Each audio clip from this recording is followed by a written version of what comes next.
आज छत्रपती संभाजीनगरमध्ये अमित शहा यांची सभेसाठी जालना, अहमदनगर आणि छत्रपती संभाजीनगर या 3 जिल्ह्यातले कार्यकर्ते उपस्थित राहणार। केंद्रीय गृहमंत्री अमित शहा छत्रपती संभाजीनगरच्या सभेनंतर रात्री मुंबईमध्ये येणार। शहा हे मुख्यमंत्री शिंदे आणि दोन्ही उपमुख्यमंत्री यांच्यासोबत सह्याद्री अतिथीगृहावर जागा वाटपासंदर्भात चर्चा करणार असल्याची माहिती। लोकसभा निवडणुकीच्या पार्श्वभूमीवर आज आणि उद्या मुंबईत राष्ट्रवादीची महत्त्वाची बैठक। 17 मतदारसंघांसाठी 2 दिवस खलबतं, अजित पवार बैठक घेणार। लोकसभा निवडणुकीच्या तयारीसंदर्भात आज काँग्रेसची महत्त्वाची बैठकीला प्रदेशाध्यक्ष नाना पटोले, बाळासाहेब थोरात, पृथ्वीराज चव्हाण यांच्यासह महत्त्वाचे नेते उपस्थित राहणार। मनसे पक्षप्रमुख राज ठाकरे आज उत्तर मुंबई लोकसभा मतदारसंघाच्या दौऱ्यावर मनसेच्या प्रत्येक शाखेमध्ये भेट देणार।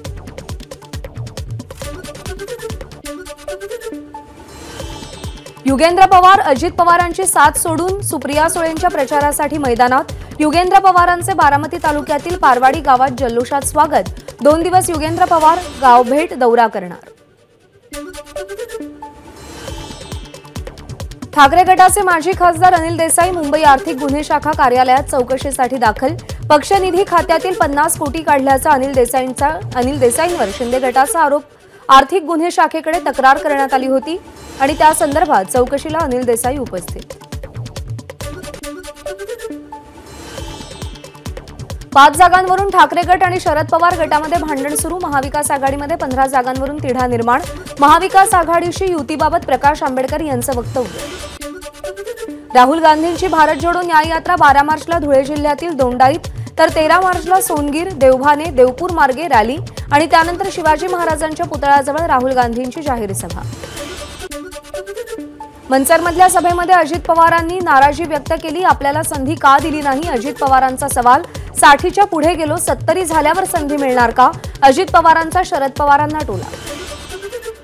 शेतकऱ्यांबाबतच्या प्रश्नांवरून नाना पाटेकर यांचा सरकारवरती संताप। आता सरकारकडे मागू नका, सरकार कोणतं करायचं ते ठरवा। नाना पाटेकरांचं शेतकऱ्यांना आवाहन। सध्याच्या राजकीय परिस्थितीवरही नाराजी। राज्याच्या जलसंधारण विभागाच्या भरती परीक्षेचा पेपर फुटल्याचा आरोप। अमरावतीमध्ये पेपर फुटल्याचा विद्यार्थ्यांचा आरोप। नव्यानं परीक्षा घेण्याबाबत विद्यार्थ्यांचं मुख्यमंत्री शिंदेंना जळगावमध्ये निवेदन। शंभूराज देसाईंकडून नेत्यांकडे 22 जागांची आग्रही मागणी। लवकरच जागा वाटपाचा तिढा सोडवला जाईल। शंभूराज देसाई यांनी विश्वास व्यक्त केला। तिन्ही प्रमुख जो निर्णय घेतील तो मान्य असेल, शंभूराज देसाई यांचं वक्तव्य। आदर्श घोटाळ्याची एसआयटी लावा। सामान्य गरीब जरांगे पाटलांची एसआयटी चौकशी कशाला करता। परभणीच्या पूर्णेतील चांगेफळमध्ये खासदार प्रताप पाटील चिखलीकरांना मराठा तरुणांचा सवाल। तसंच फडणवीसांविरोधात घोषणाबाजी। दिवसभराच्या धावत्या दौऱ्यानंतर जरांगेंची रात्री उशिरा नांदेडमध्ये सभा। ओबीसीतूनच आरक्षण मिळवण्याचा निर्धार। सगळे सोयऱ्यांसाठीही जरांगे ठाम। मराठा आरक्षणाविरोधात हायकोर्टात जनहित याचिका। आगामी लोकसभा निवडणुका डोळ्यासमोर ठेवून आरक्षण दिलं। भाऊसाहेब पवार यांची हायकोर्टात जनहित याचिका। मुख्यमंत्री शिंदे यांचा बालेकिल्ला असलेल्या ठाण्यामध्ये नमो महारोजगार मेळावा। कौशल्य विकास मंत्री मंगलप्रभात लोढा यांच्याकडून मेळाव्याचं आयोजन। ठाण्यातील मॉडेल मिल कंपाऊंड इथे 6 आणि 7 मार्चला नमो महारोजगार मेळावा होईल। ठाकरे गटाचे आमदार राजन साळवींची आज एसीबीकडून चौकशी। काल कुटुंबियांच्या चौकशीनंतर आज राजन साळवी रत्नागिरी एसीबी कार्यालयात चौकशीसाठी उपस्थित राहणार। बुकी अनिल जयसिंघानीला मुंबई सत्र न्यायालयाचा दिलासा। सट्टेबाजी प्रकरणी जारी केलेलं अजामीनपात्र अटक वॉरंट कोर्टाकडून रद्द। अमृता फडणवीस यांच्याकडून खंडणी मागितल्याप्रकरणी जयसिंघानी जामिनावर बाहेर। नागपूर विद्यापीठाचे कुलगुरू डॉक्टर सुभाष चौधरी यांची निलंबनाच्या आदेशाला स्थगिती देण्यासाठी नागपूर खंडपीठात धाव। तर सरकारनं आधीच कॅव्हेट दाखल केल्यानं न्यायालयानं दोन्ही पक्षाची बाजू ऐकून घेत निकाल राखून ठेवला। लोकनेत्यानं लवकरात लवकर निर्णय घ्यावा आणि महाराष्ट्राच्या स्वाभिमानाची तुतारी दक्षिणेत वाजवावी। अमोल कोल्हेंकडून निलेश लंकेंना शरद पवारांकडे येण्यासाठीची खुली ऑफर। यवतमाळमध्ये भावना गवळी समर्थकांची संजय राठोड यांच्या मतदारसंघातील दारव्हा शहरात पोस्टरबाजी। कहो दिल से ताईसाहेब फिरसे अशा आशयाचे पोस्टर्स या परिसरामध्ये सध्या लावले गेले। पिंपरी महापालिका ते निगडीपर्यंतच्या मेट्रो मार्गाचं पंतप्रधान नरेंद्र मोदी बुधवारी भूमिपूजन करणार। खासदार श्रीरंग बारणे यांची माहिती। या कामासाठी 910 कोटी 18 लाख रुपये खर्च येणार। भूमिपूजनानंतर मेट्रोच्या कामाला सुरुवात होईल।